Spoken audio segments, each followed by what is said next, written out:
Hi, I'm Dr. Michael Spira. I'd like to talk to you today a little bit about antioxidants. 20 years ago, most people hadn't heard much about antioxidants.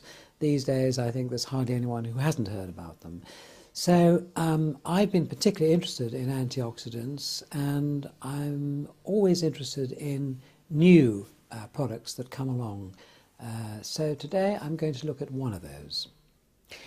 Now, a little while ago, my wife came home and said that her personal trainer had told her that she must go out and get herself some Goji. I have to confess I hadn't heard of Goji at the time, and I kind of dismissed it. Doctors tend to be a little bit cynical about other people and their claims for health products and what they might do for us. But then I thought, okay, she's a good personal trainer, I will look into it. And I did. And I was actually very interested to find that it's actually a potentially very, very useful product. First of all, what is Goji? Well, it's sometimes known as wolfberry. It's grown mainly in China, Mongolia and Tibet. It's been used for centuries in traditional Chinese medicine. To treat all kinds of conditions, poor vision, anemia, inflammation, cough and so on.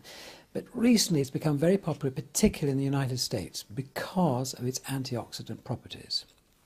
Now, weight for weight, Goji has more vitamin C than oranges.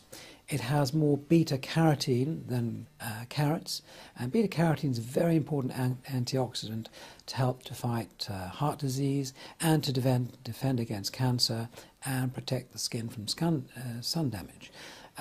It also incidentally has more iron than steak. Now, Goji, the Goji berry, is now being called the world's most powerful anti-aging food. Goji is rated number 1 on the ORAC scale, the ORAC standing for Oxygen Radical Absorbance Capacity. And this measures the antioxidant level in foods. It's a test which is developed by the United States Department of Agriculture. They're researchers out at Tufts University in Boston. And foods that score high in an antioxidant analysis, which is this ORAC analysis, may protect cells and their components from oxidative damage. And oxidative damage is the sort of damage we see that produces cancer and that produces heart disease.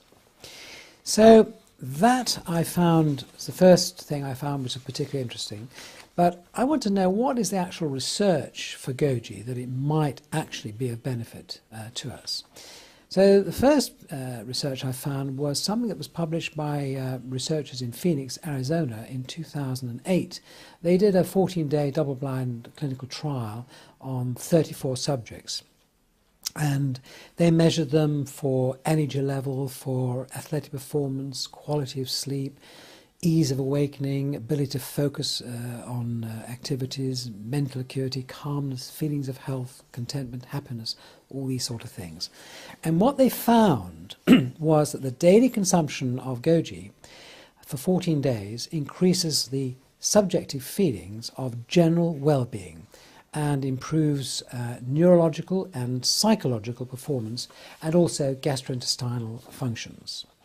The same researchers a year later did another study. This time it was a 30-day study on 50 patients, not patients but subjects, and they found that Goji increased the antioxidant efficacies and suggested that that might help prevent or reduce free radical related conditions such as cancer and heart disease.